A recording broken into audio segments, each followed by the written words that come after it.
I'm a modern-day explorer searching for the fountain of youth. And as part of this journey, I take a lot of supplements. Can someone live forever on supplements? Well, let me explain. I'm a pharmacist, and the other day, I had a patient telling me he's taking 17 different types of medications and supplements a day. And he made a joke saying that he doesn't even need to eat food anymore because he's full from his pills. Of course, I laughed at his joke and thought to myself, 17 different kinds of pills, that's the most I've ever seen. Until I saw this video. And as part of this journey, I take a lot of supplements. To do that, we've designed a protocol for sleep and exercise and diet, and also 111 supplements. 111 pills a day?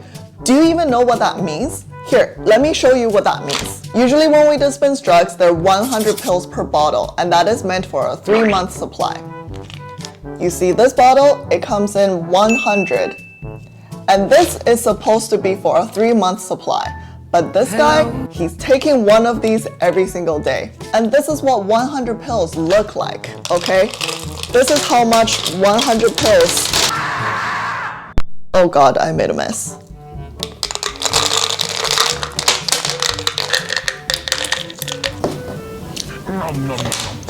I'm a pharmacist, a profession that probably deals with more pills than anybody else. So being a first-time audience of Bryan Johnson's content, I really want to figure out what he's trying to do here, and I think my pharmacist brain can be put to good use. Not only do I want to just react to his supplement routine, I want to get to the bottom of this and see if it's got it right.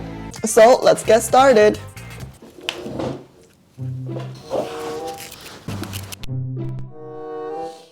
Alright. This video, we're going to explain to you what I take, when I take them, and why. I've spent millions of dollars building this protocol, and I've shared it all freely. It's important I share with you that before you do anything, you should probably speak with your doctor. Good for him for putting a disclaimer.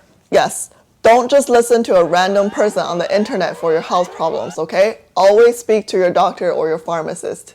People are pretty confused that I can take this many supplements in a given day. For example, this is my morning pills. If I end up dying from taking pills, this guy is going to be the culprit.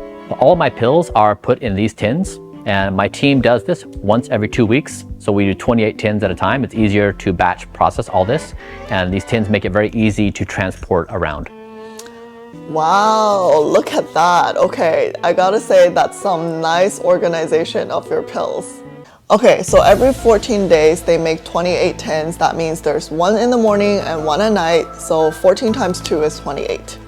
It also looks like they have little stickers on each tin. It's probably to designate which one is the morning tin and which one is the evening tin. But I bet you on top of that, they also labeled the day of the week because not every pill is taken on a daily basis, right? What if there's a pill that he takes once a week and you gotta find the Wednesday tin? This assembly line right here, it looks like the guy has opened his own drugstore at home. When he said his team helps him pack these pills, it reminds me of when I was a pharmacy assistant and every single day all I did was help patients compliance packaging. There's a pack once per week and we take all of your pills, we put them in the right slots so you don't forget to take your medications. We take changes on a regular basis. Sometimes it's 111, sometimes it's 104. Look at that. That looks like a small well-stocked pharmacy. It depends upon what data we receive. So we have a protocol put in place, we do a whole bunch of measurements, we look at the data, and we determine whether it's appropriate to continue, adjust, completely eliminate. Some pills I take every day. Sometimes I take them twice a day. Sometimes I take once every 2 weeks, for example, rapamycin. So each pill has a different frequency and a different protocol. I gotta say, after the initial shock of seeing the mountain of pills he's taking, I think I have a newfound respect for Bryan. He's wanting to achieve his goal, right? And he's trying his best to do it in a scientific way as far as we can tell. He has the guts to actually experiment on himself and put it out there on YouTube for free for everyone to watch. So huge kudos to that. I'm gonna keep watching and find out the names of the supplements he's on. So every morning upon waking, I take these 60 plus pills. You can find on my website a list of 60 plus pills every morning, oh my goodness. all of these. I'm going to walk you through a few of them. Wow, okay, so he actually shared the entire list with us. Let's definitely take a look at that later. Okay, I see B complex, I see ginger, garlic, lithium. Isn't that a drug used to treat bipolar? I see lutein, lysine. Okay, there are some pretty standard ones that most pharmacies will carry, but there are ones that I've never even heard of. This is ashwagandha. It helps with anti-anxiety, improve cortisol management, improve sleep, and increase testosterone. Okay, first one is ashwagandha. I've never heard of this, and I feel bad because I'm a pharmacist and I feel like I should know this. This is calcium alpha ketoglutarate. I'm sorry, what? Calcium alpha ketoglutarate. I take it for an improved frailty index. I've heard of calcium carbonate, calcium citrate, calcium plus magnesium, but I've never heard of calcium alpha ketoglutarate before. Frailty index, okay, we'll have to look that one up too. This is EPA. It's good for liver enzymes, the arteries. We are watching a I see there's a tattoo on his right arm, and it looks like it's a chemical. Let's look this up. What is the tattoo on Bryan Johnson's right arm? So apparently this is a molecule called 5-MeO-DMT, also known as the God molecule. Is EPA. It's good for liver enzymes, the arteries. We are watching and measuring for DHA production EPA? as I'm on caloric restriction. 500 milligrams of cocoa flavonols. It's for heart and brain health. This is hyaluronic acid, 300 milligrams a day for joint health. Garlic I take for liver enzymes and cholesterol management. I also eat garlic as part of my super veggie on a daily basis. The creature is repelled by garlic. Turmeric, 1 gram a day. I take it for inflammation, joints, and liver. I've yet to choke on pills. Ooh, okay, he's gonna take all of them on camera. I'm nervous for him. Also, I don't know if you've noticed this, but supplement pills are generally a lot bigger than actual drugs. So this is a zinc supplement that I have. That is the size. And this is a prescription stomach pill that I have. Look at that, look at the difference in size. Of course, that doesn't apply to every single drug out there, but I'm just saying, in my years of experience as a pharmacist, this is what I generally noticed. Although I think several haters are hoping that I choke on the pills, it would be pretty ironic. So I'm going to show you how I take them. About 20 ounces of water. So typically I'll just do it in about 3 different goes. Whoa, hold on a minute. He took the pills and he drank water with a straw? I've never seen that before. I don't even think I can do it. That's some insane skills right there. One down. Second one, I'm not even sure what happens in my mouth. You know, just like, I just put it in. It's like, all right, everyone get in line. We're gonna go down. This is it. This is our destiny. Last one, here we go. That was 43 of the 100 I take on a given day. Oh, all right, he did it and he didn't choke. Good job, Bryan.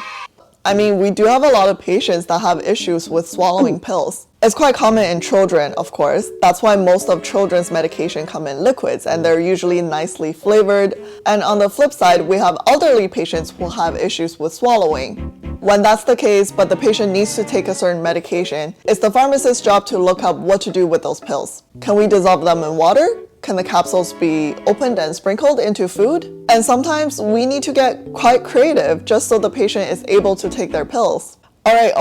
I'm a little bit overwhelmed already, and he's only named about 6 of the supplements in the morning 10 that he takes. Fortunately, I have access to databases and resources of every single drug or supplement you can find in the world. Let's go do some digging. But enough gawking over the sheer amount of pills he's taking. The real purpose why I wanted to make this video is I wanted to see if it's all true.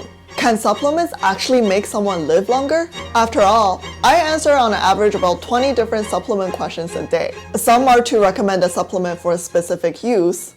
I'm trying to get pregnant. I want to take some supplements. What do you recommend? Some are for me to tell them which one's better. What's the difference between these? And some are just looking for general improvements for their body. What's a good supplement for men in their 50s? And I only want the good stuff.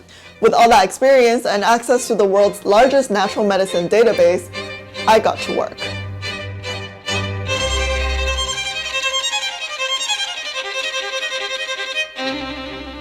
So ashwagandha is a small evergreen shrub found in India, Middle East, and Africa. Okay, so Bryan says that ashwagandha can help with anti-anxiety, improves cortisol management, improves sleep, and increase testosterone. So let us see here. Ashwagandha for anti-anxiety. Research says that it's possibly effective, and this is based on 3 preliminary clinical trials. Okay, so I'm glad that this actually shows some evidence, and the study done was a placebo-controlled randomized control trial. However, note that there were only 40 patients studied and the duration was only for 6 weeks. Okay, so what about for insomnia? The database says it's still possibly effective. There was analysis of 5 clinical trials done. This time there were a total of 400 patients, and they looked at the effect of ashwagandha compared to placebo. What about for cortisol management? Cortisol has a bad name because it is considered the stress hormone. There's analysis of 7 small studies, and it showed that people taking ashwagandha had a slight decrease in cortisol level. But here's the catch though. Increased cortisol level doesn't increase stress. It's increased stress that led to increased cortisol. So I'm not sure if you can prove that by decreasing cortisol level, you decrease stress. Oh, what was the last one again? Right, increase in testosterone. This one seems like a big maybe. There was only one small study done in 75 men, and they wanted to prove that ashwagandha can actually reverse infertility. And just by looking at the method of the study, I have a big question mark. But wait, didn't Bryan say his purpose of taking these pills are for anti-aging? So let's look at the evidence for anti-aging. Insufficient evidence to rate. Alright, the second supplement he's taking is called calcium alpha ketoglutarate, and its purpose is to improve frailty index. But it turns out there's one small observational study done. These test subjects took these supplements for 8 to 10 months, and then at the end, they showed that there was a 8-year biological age reduction. And they did this by measuring methylated DNA at the baseline and at the end of the study. But observational studies are not controlled. So in addition to taking these supplements, we don't know what these men and women also did in those 7 months. Maybe they also had a healthier diet and they did a lot of exercise, and that also helped improve the frailty index, you know? Okay, now the third supplement he said was EPA. It is widely used for cardiovascular health, but I can't find anything specifically on anti-aging. I guess you could say if your heart becomes healthier overall, you age slower? However, because some of these supplements are actually quite well studied, such as EPA, not only did we find a lot of evidence in cardiovascular health, we also found a lot of evidence that it has side effects. One of the biggest side effects for EPA is that it increases bleeding. Same thing with garlic. There's no evidence on anti-aging and it makes you bleed more. Same thing with turmeric. There's no evidence on anti-aging and it makes you bleed more. There's so much conflicting evidence and even I'm confused and I don't know what they all mean. Almost no anti-aging scientist agrees with another anti-aging scientist. They all have their different opinions. But, you know, his body, his choice, right? He wants to be the pioneer in this anti-aging process and he's experimenting on himself. So far, it seems like the evidence is conflicting and we don't know the full extent of the effect and safetiness of these substances. And it seems like he's doing it in a methodical way. He takes the pills, takes his measurements, and he sees what he can change based on those measurements.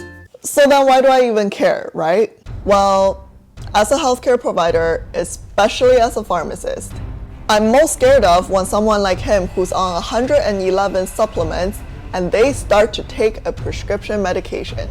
Because the doctor will always ask the pharmacist to do a drug interaction check. Bryan is already doing us a huge favor by listing all the names of the supplements on his website so we can easily tell what the names are. So it's not like when my elderly patient comes in with her 12 different bottles of supplements, and some of them are not even in English, and some of them are not even in the original packaging, and some of them have more than one type of pills in it. Imagine if he just starts to take one prescription drug. That's 111 drug interactions I have to check against his supplements. And if he takes 2, then that's 222 drug interactions. But that's not even the worst, because a lot of these drug interaction checking databases probably don't have these natural supplements in it. So as a pharmacist, I would have to go through each of the supplement one by one and do a literature search, check for the property of the chemical, check that against his list of supplement, plus the prescription drugs he's on, plus any medical conditions he's on, and do a full literature search. I think that job alone will take at least a week of a pharmacist's work, and I'm stressed just thinking about it. And I don't think that's helpful for anti-aging. So that was my reaction on Bryan Johnson taking 111 supplements a day. If you like this video, please give it a thumbs up and subscribe for more contents like this. If you have any other good ideas, please leave them in the comment section down below, and I'll see you in the next one. Bye.